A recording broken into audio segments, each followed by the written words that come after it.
তাই তাকে বলা হয় পুরাণ পুরুষ। পুরাণ পুরুষোত্তম। এই ভাগবত আর সেই ভগবানের ভেদ নেই। তাই তমান এবং পুরুষ পুরাণ তমস্য বিশ্বস্য করম নির্মাণ তমান এবং পুরুষ পুরাণ। হে ভগবান, হে ভাগবত, তুমি পুরাণ পুরুষ, তুমি সব থেকে পুরাতন, তুমি পুরাণ পুরুষ। তোমার বর্ণম সুহিতাবতার, তোমার বর্ণ কেমন? তোমার বর্ণ, তুমি সুহিত অবতার, সকলের হিতকর্তা, সকলের মঙ্গলকর্তা, সকলকে ভালোবাসা তুমি। তোমার বর্ণম সুহিতাবতার, অপার সংসার সমুদ্র সেতু ভজামহে ভাগবতস্বরূপম। অপার সংসার সমুদ্রের সেতু তুমি। সমুদ্রের উপর থেকে সেতু নির্মাণ হয় আপনারা দেখেছেন? সমুদ্রের উপরে বিরাট সমুদ্র, তার উপরে সেতু তৈরি করে তার পানিও যেতে পারে। কিন্তু ভগবান তিনি যেমন না, এই ভব সমুদ্রের সেতু হচ্ছে সেই ভগবান, যে সেতুর মাধ্যমে আমরা এই পার থেকে মায়ার পার থেকে মায়ার রাজ্য পেরিয়ে ভগবত রাজ্যে প্রবেশ করতে পারি। যেমন লঙ্কা থেকে ভারতে আসার জন্য রাম সেতু তৈরি করেছিলেন বানরগণ, ঠিক সেই রকম এই ভবসাগর পার করে মায়ার লঙ্কা রাজ্য মায়া সাগর পার করে ভগবত প্রেম ভারতবর্ষ দিচ্ছে। যে সেতু মাঝখানে বসে আছে সেই সেতুর নাম হচ্ছে শ্রীমদ্ ভাগবত মহাপুরাণ। তাই অপার সংসার সমুদ্র সেতু ভজামহে ভাগবতস্বরূপম, সেই ভাগবত স্বরূপকে আমরা প্রণাম করি, যিনি এই অপার সংসার সাগরকে পার করতে পারেন। বলে ভাগবত মহাপুরাণ কি জয়। এই ভাগবত সংসার আসুন আমরা সেই ভাগবতী জ্ঞান গঙ্গায়, সেই ভাগবতী প্রেম গঙ্গায় অবগাহন করি এবং তার মধ্যে স্নাত হয়ে আমরা আমাদের অন্তঃকরণকে পরম পবিত্র করে দিই। জয় রাধে, জয় রাধে। আমরা গত দিবসে পাঠ প্রসঙ্গে বিশ্রাম রেখেছিলাম চতুর্থ স্কন্ধ ধ্রুবের বংশ বর্ণনা। মহারাজ ধ্রুবের বংশ বর্ণনা আমরা শ্রবণ করছিলাম। স্বয়ংভূ মনু এবং শতরূপা, তাদের 3 কন্যা আর 2 পুত্র ছিল। পরীক্ষিত মহারাজা প্রশ্ন করেছিলেন, আমাকে সৃষ্টির বিস্তৃত বর্ণনের কথা বলুন। এই জগৎ সংসার কিভাবে সৃষ্টি হয়েছে এবং কিভাবে অগ্রসর হয়েছে আর কিভাবে তার প্রলয় হয়েছে, সেই কথা আমাকে বিস্তারিতপূর্বক বলুন। সেই জন্য শিবদেব গোস্বামীপাদ বলছে যে স্বয়ংভূ মনু আর শতরূপা এই দুজনের থেকে সৃষ্টির অগ্রসর হয়েছে, সৃষ্টির অগ্রগতি হয়েছে। সেই স্বয়ংভূ আর শতরূপা 3 কন্যা 2 পুত্র। আমরা গত দিবসে 3 কন্যা এবং 1 ছেলের কথা শুনে এসেছি, তাদের বংশ পরম্পরা। আহুতি, দেবহূতি, প্রসূতি। 3 কন্যা। দেবহূতির সঙ্গে বিবাহ হয় কর্দম্বরী, তাদের ঘরে কপিল ভগবান এলেন। আহুতির সঙ্গে বিবাহ হয় রুচি নামক প্রজাপতি, তাদের গৃহে যজ্ঞ নামে ভগবান অবতীর্ণ হলেন। প্রসূতির সঙ্গে বিবাহ হয় দক্ষ রাজা, তার গৃহে মা সতী স্বয়ং অবতীর্ণ হলেন। এইভাবে 3 কন্যা আর 1 পুত্রের কথা শুনেছি, তার নাম কি? গালিক কন্যা উত্তানপাদ। উত্তানপাদ তার ছেলে ধ্রুব। 2 ছেলে, 1 ছেলে উত্তান, 1 ছেলে ধ্রুব। সেই ধ্রুবের বংশবর্ণনা আমরা শুনেছিলাম। ধ্রুব মহারাজ বিয়ে করেন ধ্রুবী নামক একজন কন্যাকে। তো সেই ধ্রুবের দুই ছেলে হয় উৎপল আর বৎসর।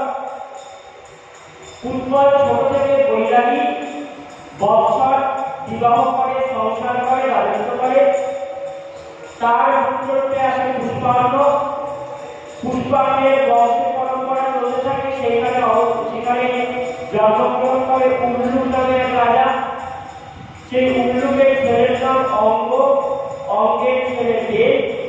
দেবের বংশে দেবের বাহুবন্ধন করে পৃথু মহারাজ তাদের কথা স্মরণ করে তাই সংক্ষেপে একটু রিক্যাপিটুলেশন করি। দেহের বাহুবন্ধন করে পৃথু আর বলছি ভগবান নারায়ণ লক্ষ্মী অবতার হলেন। পৃথুর বংশ পরম্পরা চলতে থাকলো। সেখানে প্রাচীন কর্হি নামক এক রাজা জন্মগ্রহণ করলেন। প্রাচীন কর্হি পুত্র প্রদেতা, প্রদেতার পুত্র দক্ষ। এইভাবে ধ্রুবের বংশ পরম্পরা চলতে চলতে এক সময় গিয়ে ফেলে গেল। রাজ্য রাজা শূন্য হয়ে গেল। রাজত্ব চালাবে কে? সেখান থেকে পঞ্চস্কন্ধ সূচনা হচ্ছে। শ্রীমদ্ভাগবত মহাপুরাণে পঞ্চস্কন্ধ প্রারম্ভ হচ্ছে। বলছে পরীক্ষিত মহারাজ প্রশ্ন করলেন, প্রিয়ব্রত ভাগবত আত্মরাম কথনবনে গৃহে জঙ্গুলরাজ পরমবন্ধন পরাহ।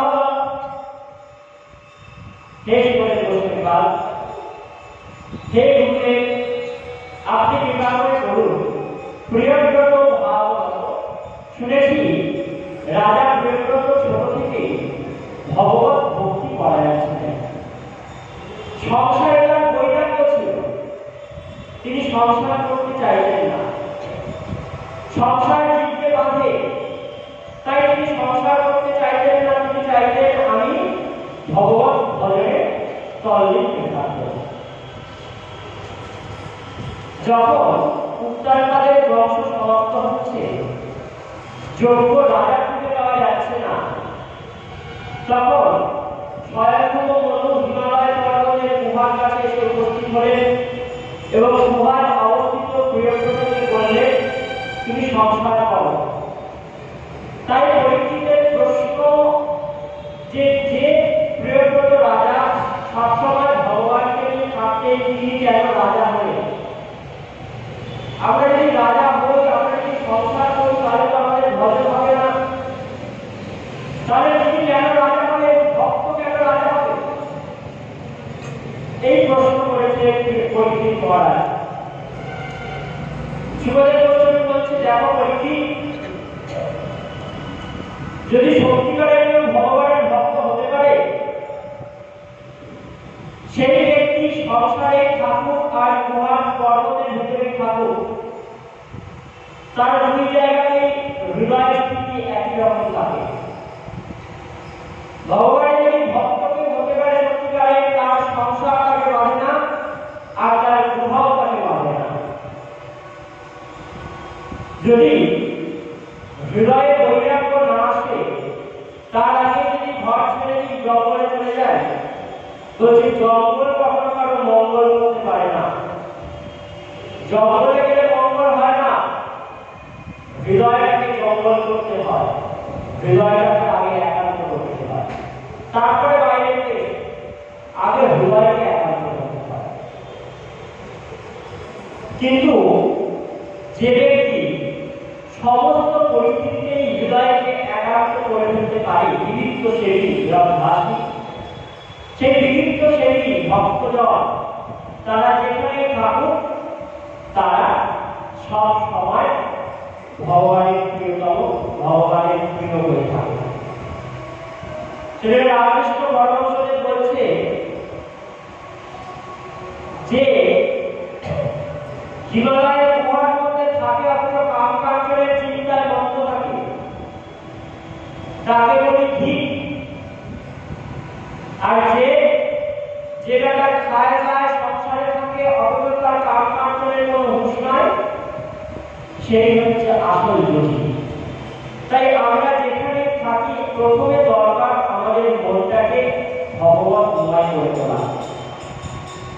কপিল ভগবান বলছেন তাবৎ কর্মণি কুর্বিত ন নিবৃত্তে যাবতা মৎকথা শ্রবণাদো বা সন্ধ্যা যাবত জায়তে। তাবৎ কর্মণি কুর্বিত, ততক্ষণ পর্যন্ত কাজ করে যাও, ততক্ষণ পর্যন্ত কর্তব্য পালন করে যাও, যতক্ষণ পর্যন্ত না নির্দেশিত যাওয়া, যতক্ষণ পর্যন্ত বৈরাগ্য সঠিক না হয় ততক্ষণ কাজ করে যাওয়া। মৎকথা শ্রবণাদো বা শ্রদ্ধা যাবত জায়তে, যতক্ষণ পর্যন্ত ভগবত কথায় শ্রদ্ধা না আসছে ততক্ষণ কাজ করে যাও, সংসারের দিকে কাজ করে যাও। শ্রদ্ধা এলে, ভগবত চরণে মতি এলে, ভগবত চরণে প্রেম এলে, আর তাকে জোর করে ঘর ছাড়তে হয় না, প্রেম তাকে ঘর ছাড়িয়ে নিয়ে চলে যায়। ভাবুন তো, সাধারণ ছেলে মেয়ে যখন প্রেম করে, মা বাবা যদি রাজি না থাকে কি করে?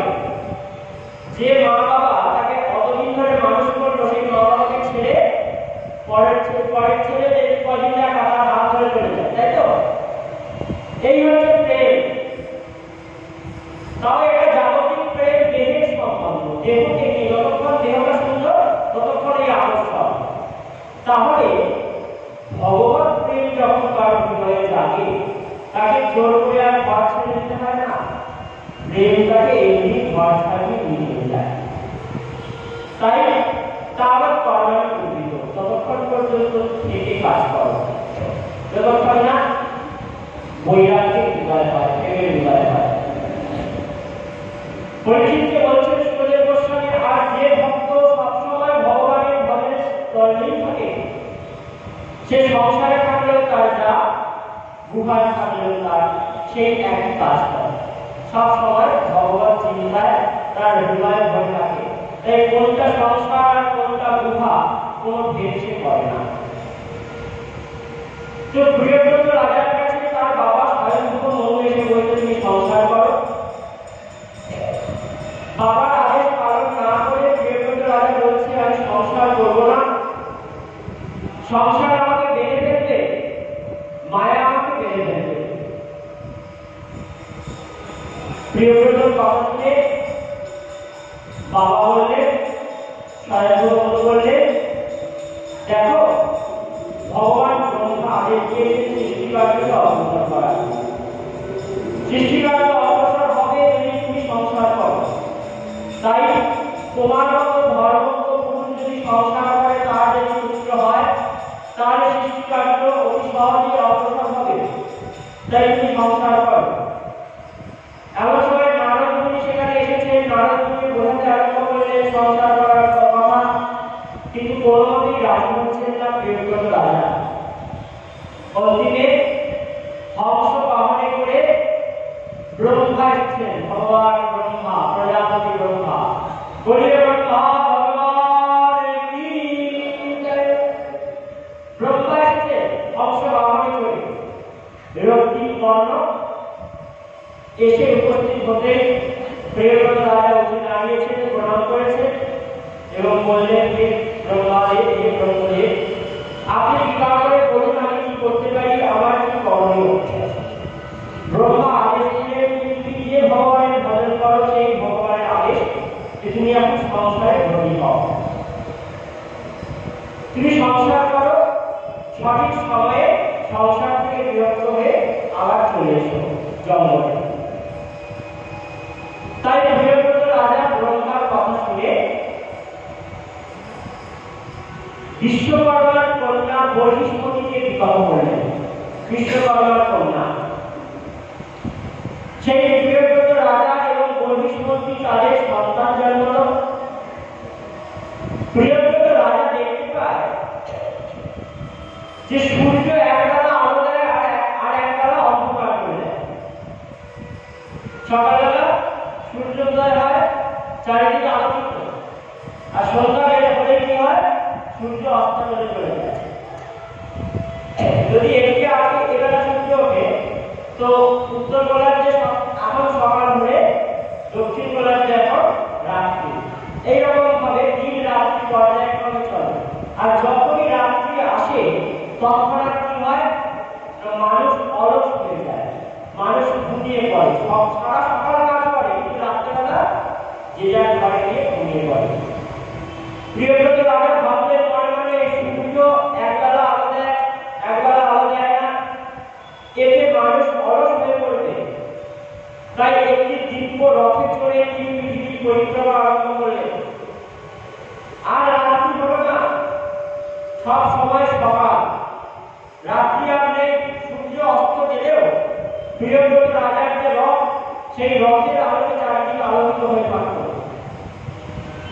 সৃষ্টির ভারসাম্য নষ্ট হয়ে যাচ্ছে, মানুষ ঘুমোতে পারছে না, অনেকটা জন্য কারণে মানুষের শক্তি ক্ষয় হচ্ছে। এমন সময় সূর্যদেব ভগবান ব্রহ্মার কাছে এসে বলছেন, আপনার সৃষ্টির ভারসাম্য নষ্ট হয়ে যাবে, আপনি কৃপা করে প্রিয়ব্রতকে খাওয়ান। তখন প্রিয়ব্রত রাজার কাছে গিয়ে ব্রহ্মা বললেন, তুমি তোমার রথকে থামিয়ে দাও, তোমার জন্য সৃষ্টি ধ্বংস হতে পারে। প্রিয়ব্রত রথ থামালেন। এতদিন রথ চালিয়েছেন, রথের চাকা দাঁড় পড়ে গেছে পৃথিবীর উপর। যতবার পাক খেয়েছেন দিকে পৃথিবীর উপর রথের চাকা দাঁড় পড়ে গেছে। যে দাঁড়গুলি করেছিল রথের চাকা, তাই হচ্ছে আমাদের সপ্ত মহাসাগর। সাতটি যে মহাসাগর আছে, প্রিয়ব্রত রাজা রথের চাকার দাঁড় সাতটি মহাসাগরে পরিণত হয়েছে। তো প্রিয়ব্রতের সন্তান জন্মালো, যার নাম হলো অগ্নিমিত্র। অগ্নিমিত্র বড় হয়েছে, যোগ্য রাজায় পরিণত হয়েছে। প্রিয়ব্রত দেখলেন আর সংসার করে আমার কাজ নেই, এবার আমি সংসার ত্যাগ করে হরি ভজনের জন্য ব্রতী হই। তাই নিজের ছেলে অগ্নিমিত্রের সাথে রাজত্ব তুলে দিয়ে তিনি সংসার করতে বেরিয়ে পড়লেন। তিনি ভগবত ধর্ম পালন করতে ভজনের জন্য বনে চলে গেলেন, জঙ্গলে চলে গেলেন। অগ্নিমিত্র রাজা হলে অগ্নিমিত্র ইন্দ্রের কন্যাকে বিবাহ করলেন। বিবাহ করার পর তাদের পুত্র জন্মগ্রহণ করল, যার নাম নাভি। আস্তে আস্তে নাভি বড় হল, মেরু দেবীর সঙ্গে তার বিবাহ হল। সেই নাভি আর মেরু দেবীর কোন সন্তান ছিল না। সন্তান না থাকায় তারা ভগবানের কাছে প্রার্থনা করলেন, যজ্ঞ করলেন। সেই যজ্ঞে অনেক ঋত্বিকগণ, অনেক ব্রাহ্মণগণ সাজিয়েছিলেন। তারা দুজন মিলে যজ্ঞে যজমান হয়ে বসলেন। ভগবানের কাছে পুত্র চাইবেন বলে। দেখুন, আমাদের যদি চাওয়া পাওয়া থাকে, আমরা যদি সেটা ভগবান কেন্দ্রিক চাওয়া পাওয়া করি, তাহলে কি হয়, সেটা যদি আমার ভালোর জন্য হয় তাহলে আমি পাবো, আর যদি আমার খারাপ হয় তাহলে সেটা ভগবান আমাকে দেবে না। আর যদি চাওয়া পাওয়াটা আমি নিজের জন্য করি, যে আমি এটা চাই আমার জন্য, তাহলে কি হবে, ভগবান তৎক্ষণাৎ দিয়ে দেবে। সঙ্গে কি দেবে, সঙ্গে সেটা যন্ত্রণা যাওয়াটা দেবে। ধরুন কেউ চাইছে আমার একটা পুত্র হয়, ছেলে হলো, জন্মাবার পরে বিকলাঙ্গ হয়ে জন্মালো, সারা জীবন তার ক্যান্সার, প্রথমে ক্যান্সার, জন্মের পরে ক্যান্সার, সারা জীবন সেই ছেলেটার কষ্ট, মা বাবার কষ্ট। এবার যদি বলে ভগবান আমাকেই এত কষ্ট দিচ্ছে, তো কষ্টটা দিয়েছিল কে? ছেলেটা দিয়েছিল, যে দিয়েছিল কষ্টটা সেই পায়। তো আমরা যদি আত্মকেন্দ্রিক চাওয়া পাওয়া নিয়ে থাকি, তাহলে দুঃখটা আমাদেরকে ভোগ করতে হয়। আর যদি চাওয়া পাওয়াটা ভগবত কেন্দ্রিক হয়, তোমার কাছে খুশি হয়, তুমি সেটা দাও, তাহলে কি হয়, তাহলে তাতে আমাদের দুঃখ আসে না, তাতে আমাদের মঙ্গল হয়। তাই নাভি আর দেবী যজ্ঞ